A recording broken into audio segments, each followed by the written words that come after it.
Աստված օրհնի բոլորիս սիրելիներ, ուրեմն այսօր խոսելու ենք մեկ հետաքրքիր թեմայի մասին, որը վերնագիրն է ցավից դեպի վերականգնում։ Մենք բոլորս գիտենք, որ մանավանդ այս ժամանակաշրջանում շատ մարդիկ ապրում են խորը տագնապների մեջ, խորը հիասթափությունների մեջ, դժվարությունների մեջ եւ ունենում են ներքին սպառվածության վիճակ եւ ունենում են ներքին խորը քայքայում եւ դա հոգեբանական մի վիճակ է, երբ մարդը երկար ժամանակ ապրում է ուժեղ սթրեսի մեջ, հոգսերի, հիասթափությունների, վիրավորանքների, չհասկացված հարցերի շուրջը իրավիճակ է ստեղծում եւ չես հասկանում լավ ինչ արեցի, որ այս իրավիճակը ստեղծվեց։ Լավ ինչ եղավ, որ ես հայտնվեցի մի վիճակում եւ հիմա էլ ուժ, զորություն չունեմ, որ կարողանամ հաղթահարեմ իմ առջև եղող այս նման խնդիրները։ Այո, կան չհասկացված հարցեր եւ նաեւ կան իրավիճակներ, որտեղ որ մարդիկ չհասկացված են լինում ուրիշների կողմից եւ սա նաեւ նույնպես նպաստում է, որպեսզի մարդը ունենա ներքին այս տագնապներ կամ քայքայում եւ կան չդադարող խնդիրներ, որ կարծես թե կա խնդիր, որի այս լուծումը պիտի տրվի եւ հարցը պիտի կարգավորվի, բայց երբեմն տեսնում ես, որ այդ խնդիրները ոչ թե դադարում են, այլ ընդհակառակը ժամանակի ընթացքում ավելի են շատանում եւ ավելի են զորանում։ Արդյունքում նրա ներքին, մարդու ներքին ուժերը սկսում են սպառվել եւ նա գտնվում է ամբողջությամբ դատարկված ու սպառված վիճակի մեջ, որտեւ ինչքան կարող ես պայքարել, լավ, ինչքան ուժդ կներ, ինչքան մտքիդ զորությունը կներ, ինչքան ֆիզիկական կարողությունդ կներ, որ պայքարես անընդհատ նույն հարցերի հետ, ամեն օր արթնացար եւ այդ նույն խնդիրը, այդ նույն հարցերը քեզ ներսից չարչարում է, քեզ ներսից տանջում է, քեզ ներսից կարծես թե սպառում է։ Լավ ինչքան կարող ես եւ կարծես է հասնում միտեղ, որտեղ որ մարդը ամբողջությամբ կարծես թե սկսում է տեսնել ինքն իր ներսը, որ այլևս ուժ չունեմ, վերջ։ Նման վիճակում մարդիկ հաճախ այս նման արտահայտություններն են անում եւ վստահ են, որ նաեւ դուք էլ հավանաբար ձեր կյանքի ինչ որ փուլի մեջ եւ նաեւ հնարավոր է, որ հիմա էլ նման արտահայտություններն եք անում, ինչպիսին են այլևս ուժ չունեմ, արդեն հոգնել եմ, արդեն հերիք եղավ, այլևս էլ չեմ կարողանում, ներսումս դատարկություն է, ուզում եմ պարզապես լռել կամ պարզապես լուր փախնել, որպեսզի նույն այս անընդհատ ներսից քայքայող եւ ներսից ուտող այս իրավիճակը չլինի։ Սիրելիներ, այս մարդիկ կարող են արտակուստ ժպտալ, կարող են այս մարդիկ արտակուստ, այսինքն աշխատել, ծառայել, ուրախանալ, սակայն ներսում կարող են ունենալ խորը հոգնածության զգացողություն, վիրավորվածություն, հիասթափություն եւ սպառված վիճակ։ Եւ այստեղ մեզ օգնության է գալիս Աստվածաշնչից մեկ հետաքրքիր պատմություն։ Աթաքավորած առաջի գլուխ 1-ից 28 համարները, սակայն ընթերցելու եմ 13-ից 15 համարները, որը խոսում է Աննայի մասին։ Մեկ աղջկա, ով երկար տարիներ զավակ չէր ունենում։ Եվ դրա պատճառով իրեն շատ էին նեղացնում։ Եվ հիմա իր խորը այս տագնապի մեջ, վշտի մեջ գտնվելով, վիրավորված այս զգացումից ելնելով հետևյալ հատվածն է հանդիպում մեզ։ Աննան խոսում է իր սրտից, միայն շրթունքներն էին շարժվում, բայց ձայնը չէր լսվում եւ Հեղին, որ քահանա էր, կարծեց, թե նա հարբած է։ Եվ Հեղին նրան ասեց. «Մինչև երբ պիտի հարբած մնաս, սթափվիր գինովությունիցդ»։ Եվ Աննան պատասխանեց ու ասաց. «Ոչ Տեր իմ, ես վշտացած սրտով կին եմ, գինի չեմ խմել եւ կամ օղի, այլ իմ սիրտն եմ բացել Տիրոջ առջև»։ Սիրելիներ, այս դեպքը տեղի ունենում դատավորների ժամանակաշրջանի ավարտին, մոտավորապես մեր թվարկությունից առաջ 11-րդ դարի սկզբին, երբ Իսրայելը դեռ թագավոր չուներ եւ գտնվում էր հոգևոր խորը անկման մեջ։ Աննայի եւ Եղկանայի պատմությունը հենց այս մթնոլորտում է սկսվում եւ նախապատրաստում է Սամուելի ծնունդը, ով հետագայում դառնալու էր Աստծո մարգարեն եւ վերջին դատավորը եւ այն մարդը, ով օծելու էր Իսրայելի առաջին երկու թագավորներին՝ Սավուղին եւ Դավիթին։ Այս պատմությունը պարզապես մի ընտանիքի մասին չէ, այն Աստծո փրկագործական մի մեծ ծրագրի մասին է։ Այսպիսով թագավորած առաջի գլուխ 1-28 համարները մեզ ներկայացնում է ոչ միայն հրյաների պատմության, պատմական եւ հոգեվոր միջավայրը, որտեղ Աստված սկսում է իրականացնել իր մեծ ծրագիրը, այլ նաեւ ներկայացնում է Աննայի անձնական տառապանքը ու նրա ներքին պայքարները։ Ուրեմն այս պատմությունից պիտի սովորենք հետևյալը, որ մարդու վերականգնումը սկսվում է այն ժամանակ, երբ նա իր սիրտն է բացում Տիրոջ առջև։ Սիրելիներ, առաջի կետով հետևյալի մասին պիտի խոսենք. ցավի եւ ներքին այրման շրջան։ Այո, մենք բոլորս հաճախ մեզ միայն հետաքրքրում է ինչպես պիտի դուրս գամ այս վիճակից, բայց չենք փորձում անդրադառնալ, իսկ ինչպես այդ վիճակը սկսեց մեր ներսը։ Եվ հիմա առաջի համարից մինչև 8-րդ համարը խոսում է հետևյալի մասին, ես պիտի ընթերցեմ այս հատվածը, խնդրել եմ, որ դուք էլ ուշադրությամբ հետևեք, եւ ասում է. Արիմաթեմ Սոփիից Եփրեմի լեռնային շրջանից մի մարդ կար, անունը Եղկանա, նա Եփրաթացի Սուփիի որդի, Թովայի որդի, Եղիուսի որդի, Հերոամի որդին էր, նա երկու կին ուներ, մեկի անունը Աննա, իսկ մյուսի անունը Փենանա, եւ Փենանան զավակներ ուներ, բայց Աննան զավակներ չուներ։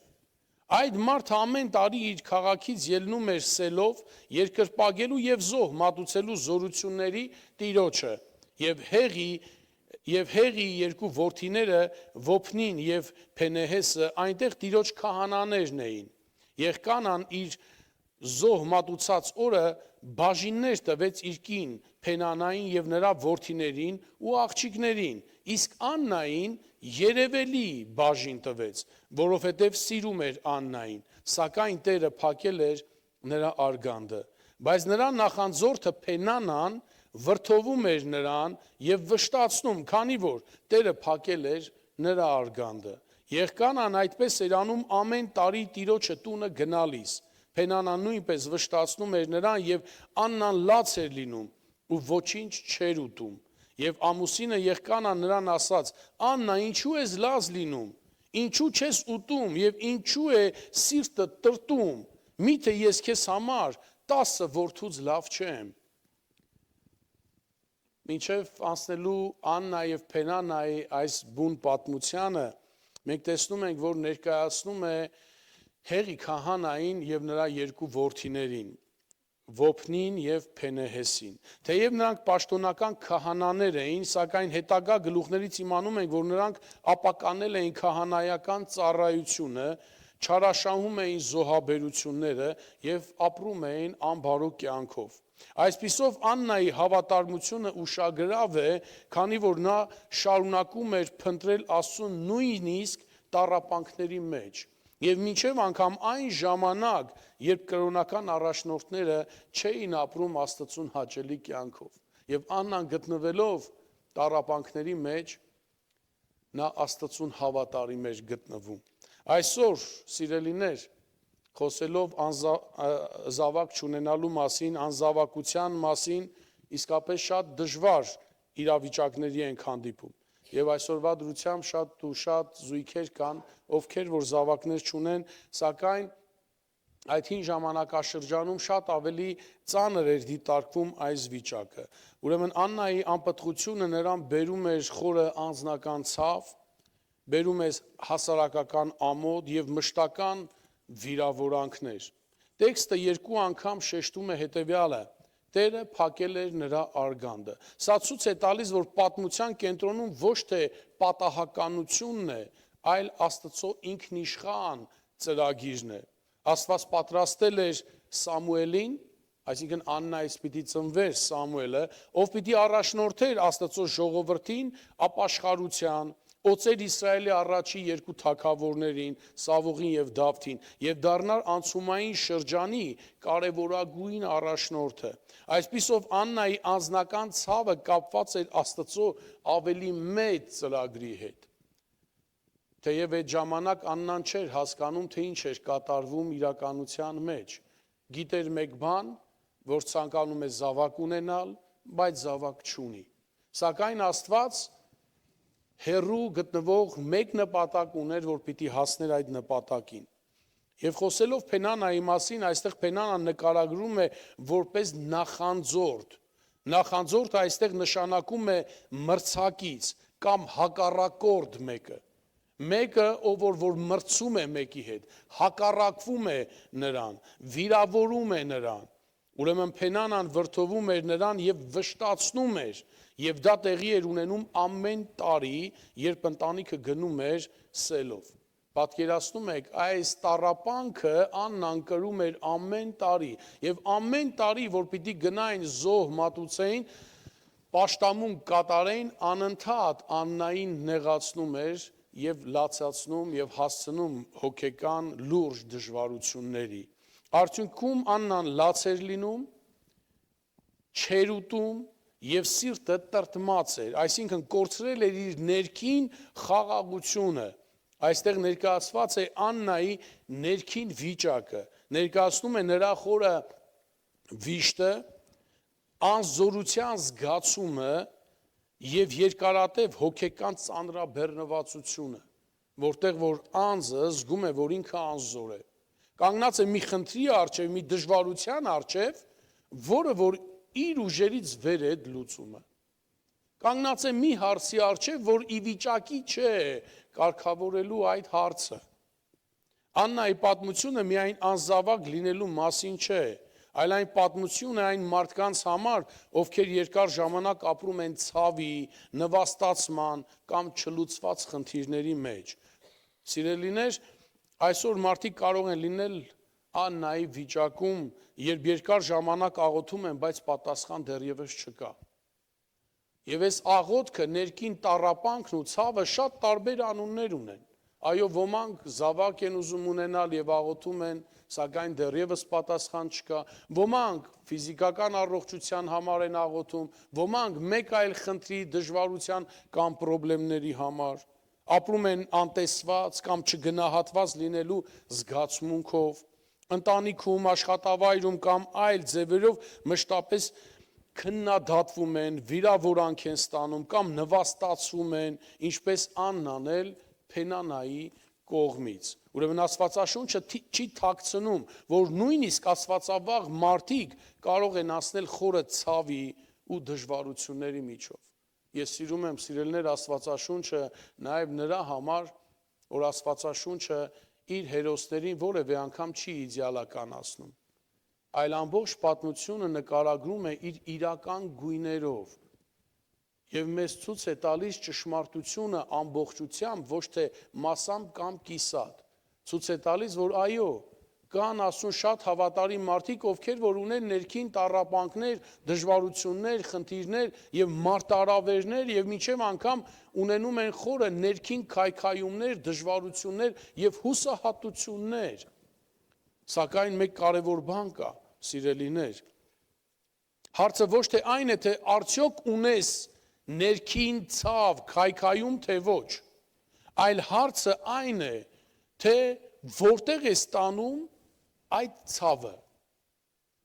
Հարցը դա չէ, թե այդ ցավի անունը ինչ է, այլ հարցը նա է, ուր է ստանում այդ խնդիրդ։ Այդ հարցը ում մոտ ես դու բերում։ Այսօր էլ եկեղեցում եւ մեր շուրջը կարող են լինել շատ Աննաներ, մարդիկ, ովքեր լուռ լացում են։ Մարդիկ, ովքեր կորցրել են կյանքի ուրախությունը եւ ապրում են ներքին չդադարող պայքարների մեջ, Այս հատվածը մեզ սովորեցնում է, որ Աստված տեսնում է նույնիսկ այն ցավը, որը ոչ ոք չի կարող տեսնել։ Եվ եթե տեսնի, էլ չի կարող օգնել։ Նաև հատվածում մենք տեսանք Եղկանային, որ Աննայի ամուսինն էր։ Եղկանան անկեղծորեն սիրում էր Աննային եւ դրա ապացույցն էր, որ նրան առանձնահատուկ նվերներ էր տալիս զոհաբերության ժամանակ։ Փորձում էր մխիթարել նրան եւ ասում էր. «Միթե ես քեզ համար 10 որդուց ավելի լավ չեմ»։ Եվ սրանով փորձում էր իր սերը, իր հոգատարությունը ցույց տալ իր կնոջ հանդեպ։ Սակայն նույնիսկ սիրող ամուսինը չէր կարող բուժել այն վերքը, որը միայն Աստված կարող էր բուժել։ Այո, կան խնդիրներ, որ քո ամենասիրելի անձը կողքդ գտնվելով, սակայն քեզ չի կարող օգնել։ Քո կողքը գտնվելով ամենամտերիմ անձը հնարավորություն չունի այդ հարցը, այդ խնդիրը լուծելու։ Եվ այստեղ մենք տեսնում ենք մեկ կարևոր բան, սակայն նույնիսկ սիրող ամուսինը չէր կարող բուժել այն վերքը, որը միայն Աստված կարող էր բուժել։ Ուրեմն սրանք մեկ հարցեր են, որ մենք առաջի մեր արձագանքը, որը պիտի լինի այս հարցերի մեջ, այս հարցերը, խնդիրները բերել Աստծո առջև, բերել նրա ներկայության մեջ։ Միքիա մարգարեության մեջ 7-րդ գլուխ 8-րդ համարում ասում է. «Մի ուրախացիր իմ դեմ, ով իմ թշնամի»։ Կարող ենք հարցնել, իսկ ինչու։ Թեև ընկնեմ, վեր կկենամ, թեկուզ խավարի մեջ նստեմ, Տերը ինձ լույս պիտի լինի։ Այո, թեև խնդիրներ ունենամ, թեև այսօր իմ շուրջը փենանաներ ունենամ, ովքեր որ ինձ ուղղակի կամ անուղղակի ցավեր կպատճառեն, իմ կյանքս կդժվարացնեն, իմ առօրյան կփորձեն փչացնել, մեկ կարևոր բան կա։ Թեև ընկնեմ, Տերն ինձ բարձրացնելու է։ Թեև խավարի մեջ լինեմ, Տերը հավիտենական իմ լույսն է։ Եվ նկարագրում է հետևյալը, որ ինձ համար հույս կա։ Ինչու, որովհետև ես ունեմ Տեր, որ վեր է ամենից, ես ունեմ Տեր, ում խոսքը վերջնական է։ Այո, այսօր փենանաներ կարող են լինել, ովքեր որ շատ տարբեր առումով կարող են քեզ ներսից քայքայել, բայց իմացեք մեկ կարևոր բան։ Այսօր կարող են նեղացնել, չարչարել, քեզ դառնություն եւ լաց պատճառել, բայց մեկ կարևոր բան։ Խնդրում եմ ուշադիր լսեք։ Վերջի խոսքը Աստծունն է։ Վերջի խոսքը Աստծունն է։ Աստված տեսնում է մեր ամենախորը ցավը եւ Աստված իր ճիշտ որոշած ժամանակին դրան կարող է վերածել բարիքի։ Եվ երկրորդ կետը քարոզի խոսելու ենք Աստծո առջև բացված սրտի մասին։ Այո, կա խնդիր, կա տառապան, կա պայքար ներքին, կա մարդակին, բայց նաև մեկ բան, կա հույս, կա լուծում այդ խնդրին։ Հնարավոր է, որ այսօր այդ խնդրի լուծումը ես եւ դու չկարողանանք տեսնել, բայց մեկ բան, որ կա այդ լուծումը, եւ այդ լուծումը Աստծո մոտ է։ Երկրորդ կետով խոսելու ենք Աննայի աղոթքի մասին։ 9-ից 16 համարները, եթե ունեք սուրբ գրքեր, կարող եք բացել եւ հետեւել, եւ ասում է Աստծո խոսքը. Եվ Աննա սելովում ուտելուց եւ խմելուց հետո վեր կացավ, իսկ Հեղի քահանան նստել էր մի աթոռի վրա, Տիրոջ տաճարի սեմի մոտ, եւ նա տրտմալից հոգով աղոթեց Տիրոջը եւ շատ լաց եղավ, ճիշտ կարծես թե այս նկարի պես, եւ ուխտ արավ ու ասաց. Ով զորությունների Տեր, եթե դու նայես քո աղախնի նեղությանը եւ հիշես ինձ ու չմոռանաս քո աղախնին եւ քո աղախնին արու զավակ տաս, ես նրան կնվիրեմ Տիրոջը իր կյանքի բոլոր օրերին եւ ածելի չի դպչի նրա գլխին։ Եվ մինչ նա երկար աղոթում էր Տիրոջ առաջ, Հեղին նայում էր նրա բերանին։ Աննան խոսում էր իր սրտից։ Միայն շրթունքներն էին շարժվում, բայց ձայնը չէր լսում եւ Հեղին կարծեց, թե նա հարբած է։ Եվ Հեղին նրան ասաց. «Մինչև երբ պիտի հարբած մնաս, սթափվիր գինեմոլությունից»։ Եվ Աննան պատասխանեց ու ասեց. «Ոչ Տեր իմ, ես վշտացած սրտով կին եմ, գինի չեմ խմել եւ կամ օղի, այլ իմ սիրտն եմ բացել Տիրոջ առաջ, քո աղախնին չարքին մի համարիր, որովհետև իմ բազում վշտերից եւ նեղություններից է, որ մինչև հիմա խոսեցի։ Ուրեմն այս հատվածում ուշադրության կենտրոնում ոչ այնքան Աննայի խնդրանքն է, որքան նրա աղոթքի բնույթը եւ Աստծո հանդեպ նրա ունեցած վստահությունը։ Աննան տրտմալից հոգով աղոթեց։ Աստծո համար կարևոր է ոչ թե արտաքին տեսքը, այլ նրա սրտի անկեղծությունը, բանալի նախադասությունը հետևյալն է. իմ սիրտն եմ բացել Տիրոջ առջև։ Այլ թարգմանության մեջ ասում է իմ հոգին եմ դատարկում գոյի առջև, այսինքն հավիտյան գոյություն ունեցողի առջև իմ սիրտն եմ դատարկել։ Սա Աստվածաշնչում աղոթքի ամենագեղեցիկ նկարագրություններից մեկն է, որտեղ որ դու ունես ներքին տառապանք, խնդիր եւ խնդրի լուծում չես հասկանում, չգիտես եւ Աստծո առջև ես գալիս եւ քո սիրտդ ես դատարկում։ Եվ ամենակարևոր բաներից մեկը գիտակցելով թե ում առջև ես գտնվում եւ գիտակցելով թե ում առջև ես քո սիրտը դատարկում։ Ես իմ սիրտն եմ դատարկում գոյի առջև, հավիտյան գոյություն ունեցողի առջև եմ իմ սիրտս դատարկում, մեկի, ով տեղյակ է ինձնից, մեկի, ով գիտի, ով ճանաչում է ինձ ներսից։ Աննան ոչ թե հարբած էր, ինչպես կարծեց Հեղին, այլ կոտրված սրտով կանգնած էր Աստծո առջև։ Սիրելիներ, այս խոսքերը ցույց են տալիս հակադրությունը մարդկանց սխալ գնահատանքի եւ Աստծո ճշգրիտ ճանաչման միջև։ Այսօր մարդիկ կարող են մեզ չհասկանալ, չճանաչել, չիմանալ իրականությունը եւ դրանից ելնելով գնահատական տալ։ Սակայն Աստված մեզ ճանաչում է ճշմարտապես, գիտի մեզ իսկապես։ Եվ տեսնում ենք, որ Հեղին կողքից տեսնելով, զննելով, տեսնելով նրա արցունքները, կարծես թե հարբած է։ Եվ ամոթանք տվեց, հերիք եղավ հարբես, սթափվի։ Եվ Աննան ինչ ասեց, ոչ, ինձ չարքին մի կարծի, սակայն իմ սիրտս վշտացած է։ Եվ տեսնում ենք հետևյալը, որ Աստված շատ լավ ճանաչում էր, թե ինչ էր կատարվում Աննայի սրտի մեջ։ Մարդիկ կարող են սխալ ենթադրություններ անել եւ մեղադրել, իսկ Աստված մեզ ճանաչում է, մեզ գիտի ամբողջությամբ։ Աթաքավորաց 16-րդ գլուխ 6-րդ եւ 7-րդ համարում գրված է. եւ երբ նրանք եկան, այսինքն արդեն Սամուելը մեծացել է եւ հիմա պիտի գնա օծի Դավիթին որպես թագավոր, այդ պատմությունն է, եւ երբ նրանք եկան Եղիաբին տեսնելուն պես ասաց Սամուելը. ահա Տիրոջ օծյալը իր առջև է։ Բայց Տերը Սամուելին ասեց. մի նայի նրա տեսքին ու բարձր հասակին, քանզի ես մերժեցի նրան,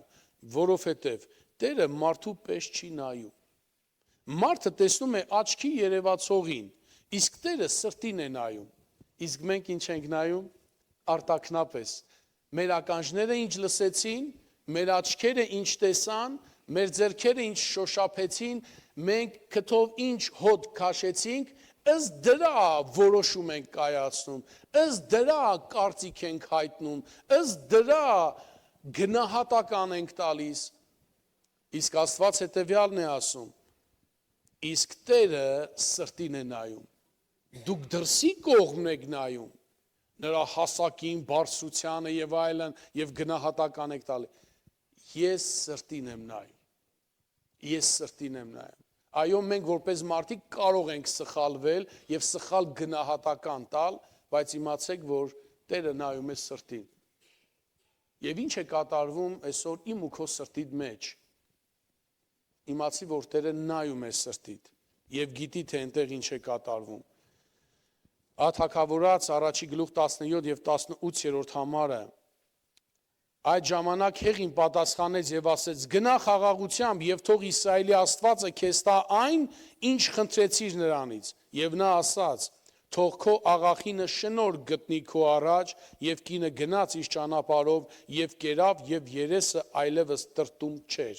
Հետաքրքիր է, որ 18-րդ խոսքում Աննան դեռ երեխա չուներ, նրա իրավիճակը չէր փոխվել, բայց Աստված սկսել էր աշխատել նրա սրտի հետ։ Աստծուց մի թաքցրու քո ցավը,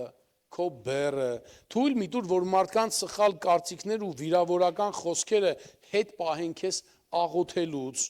հավատա, որ Աստված կարող է խաղաղություն տալ նույնիսկ այն ժամանակ, երբ պատասխան դեռ չես ստացել Աստծուց։ Եթե այսօր կողքդ Փենանայի պես մարդիկ կան, ովքեր փորձում են քեզ կոտրել, վիրավորել, վախեցնել, սպառնալ կամ ցավեցնել, ապա գնալու տեղ ունես։ Արի Աստծո մոտ։ Եթե դեռ չես ստացել աղոթքիդ պատասխանը, ուրեմն արի Աստծո մոտ։ Եթե մարդիկ քեզ չեն հասկանում, արի Աստծո մոտ։ Եթե հոգնել ես պայքարելուց, ապա աղոթքով արի Աստծո մոտ։ Սաղմոս 56 գլուխ 3 համարն ասում է, որ օրը, որ վախենամ, հույսս քեզ վրա պիտի դնեմ։ Սաղմոս 2-ն ասում է, երբ որ վախենամ, ես գնալու տեղ ունեմ, երբ որ վախենամ, ես գիտեմ ում պիտի դիմեմ, երբ որ վախենամ, ես գիտեմ, հույսս ում վրա եմ դնելու, ինչ օր որ վախենամ, խնդիրը որ օրը չէ, այլ երբ էլ որ վախենամ, ես գիտեմ, որ Աստծո մոտ պիտի գնամ։ Մատթեոս 11 գլուխ 28 համարը Հիսուս ասում է, ինձ մոտ եկեք, բոլոր հոգնածներ ու բեռնավորվածներ, եւ ես հանգիստ կտամ ձեզ։ Կրկին այստեղ հրավեր մոտենալ Տեր Հիսուս Քրիստոսին, որովհետև նրա մոտ կա հանգստություն եւ խաղաղություն։ Նրա մոտ կա միայն։ Ուրեմն եկեք Քրիստոսի մոտ։ Հոգնած ես, բեռնավորված ես, վիրավորված ես, ներքին քայքայում ունես, հիասթափված ես, Տիրոջ մոտ գնա։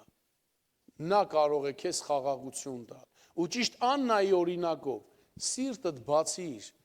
Տիրոջ առջև։ Սիրելիներ, 26-ից 28 համարներում հետևյալն է ասում. Աննան պատասխանվում է Աննայի աղոթքին եւ Աննան զավակը ձեռքին գալիս է մոտենալու Տիրոջ տուն գալիս եւ ներկայացնում է Աստծուն իր զավակին եւ հատվածում գրված է եւ Աննան ասեց Ող Տեր իմ ահա կենթանի է քո անձը ես այն կինն եմ որ այստեղ կանգնել էի քեզ մոտ Տիրոջը աղոթելու համար ես աղոթեցի այս տղայի համար եւ Տերը կատարեց իմ խնդրանքը ինձ տվեց այն ինչ խնդրեցի նրանից Հիմա էլ ես Տիրոջն եմ տալիս նրան եւ թող իր ողջ կյանքում նա փող տրված լինի Տիրոջը եւ նա այնտեղ երկրպագեց Տիրոջը Աննայի պատմության ավարտը ցույց է տալիս որ Աստծո գործը միայն աղոթքին պատասխանելը չէ այլ մարդու սրտի ամբողջական վերականգնումն է Աստված հիշեց Աննային եւ օրհնեց նրան որդի տալով, իսկ Աննան հավատարմորեն կատարեց իր ուխտը, Սամուելին նվիրաբերելով Տիրոջը ծառայությանը։ Նա Աստծո պարգևը չպահեց միայն իր համար, այլ շնորհակալությամբ եւ երկրպագությամբ վերադարձրեց Տիրոջը, այն ինչ Տերը վստահել էր իրեն։ Սա վկայում է, որ վերականգնված սրտի իրական պտուղը հավատարմությունն է, հնազանդությունն է եւ շնորհակալության սրտի դիրքը, որ մենք պիտի ունենանք։ Ամփոփելով սիրելիներ, Աննայի պատմությունը մեզ սովորեցնում է, որ ներքին այրումից վերականգնումը սկսվում է այն ժամանակ, երբ մենք մեր սիրտը բացում ենք Աստծո առջև եւ մեր բեռը հանձնում ենք նրան եւ վստահում ենք նրա իմաստությանը։ Սիրելիներ, քննենք երկու կարևոր հարց։ Արդյոք կա քո ներսում որևէ ցավ կամ հիասթափություն, ինչ որ բեռ, որը տարիներ շարունակ պահում ես քո ներսում։ Ուրեմն արի Աստծո առջև եւ Աննայի պես սիրտդ դատարկիր Տիրոջ առջև։ Եկեք խոնարհվենք եւ աղոթենք։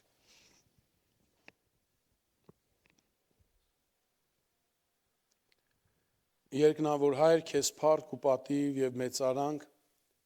գալով առջևդ Տեր, աղոթում եմ այսեղ գտնվող յուրաքանչյուրիս համար, ամեն մի եղբորս եւ քրոջս համար եմ աղոթում եւ խնդրում եմ Տեր, որ մեզ տաս սրտի խաղաղություն եւ մտքի խաղաղություն ու հանգստություն։ Դու գիտես յուրաքանչյուրի սրտի բեռը, ծանրությունը, ամեն բան դու գիտես եւ ի տարբերություն մարդկանց դու մեզ ճանաչում ես ներսից եւ գիտես թե ինչ դժվարություններով ենք անցնում։ Աղաչում եմ քեզ Տեր, որ մեզ օգնես քո Սուրբ Հոգիով, որ կարողանանք Աննայի օրինակի պես մեր սիրտը դատարկենք քո առջևդ եւ որևէ բան չթաքցնենք քեզնից։ Օգնիր, որ ամբողջությամբ դատարկվենք քո առջև, որովհետեւ Տեր ուր գնանք քո մոտ կա խաղաղություն, քո մոտ կա փրկություն, քո մոտ կա վերականգնում եւ ահա քո առջևդ ենք Տեր։ Մեզ նորոգիր, վերականգնիր, զորացրա եւ հաստատիր։ Եվ օգնիր Տեր, որ երբ էլ որ մեր կողքերը լինեն փենանաներ, օգնիր, որ մեր սիրտը չչարանա, այլ օգնիր, որ կարողանանք հավատքով քո առջևդ գալ։ Հիսուսի անունով աղոթեցի, փառքիդ համար։ Ամեն։